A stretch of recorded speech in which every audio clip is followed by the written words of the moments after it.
هل يعتبر أحمد الشرع إرهابيا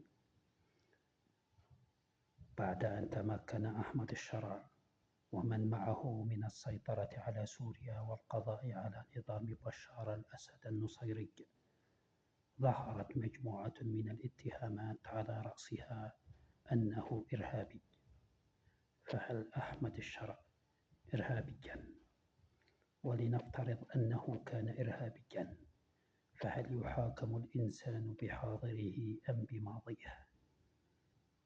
ثم إذا كان إرهابيا، كيف استطاع تحرير سوريا كلها دون إراقة أي دماء؟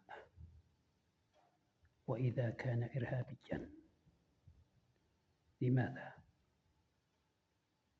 لا يقوم باستدعاء شخصيات متطرفة معلوم أن الشرع نفسه كان متأثرا بها؟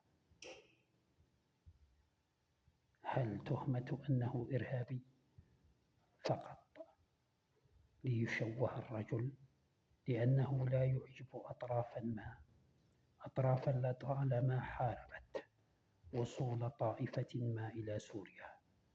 الأمر أصبح معروف، هنالك طائفة حاقدة وحاسدة لا ترضى بأن يكون أهل السنة والعرب هم حكام سوريا، إنما تريد أن يكون العرب وأهل السنة مجرد عبيد وتابعين ومضطهدين لا وزن لهم في بلاد الشام التي هي أرضهم أصلا وحصرا، والحكم فيها لهم.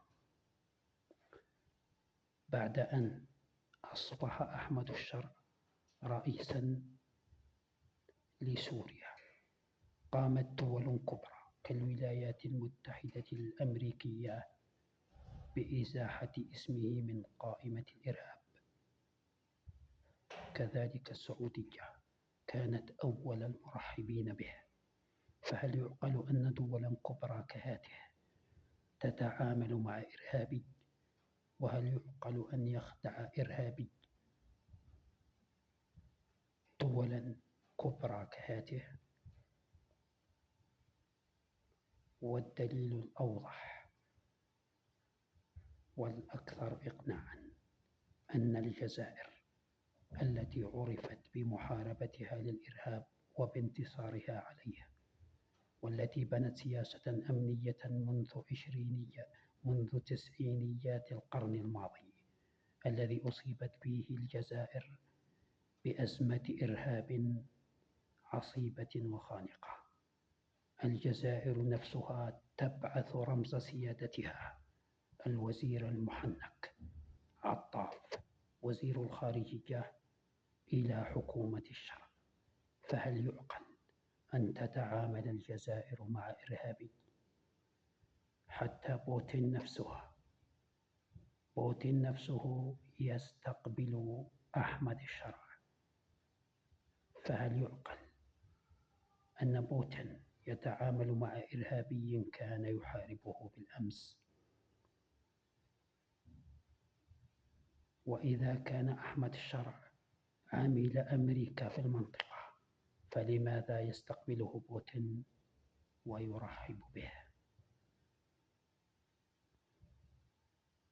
أسئلة كثيرة نطرحها على من يتهم أحمد الشرع. هل هي اتهامات حقيقية خوفا على سوريا، أم أن منهج الرجل ومذهبه وتوجهه السياسي لا يخدم أطرافا تحاول أن تبقى سوريا ميتة وتابعة لها؟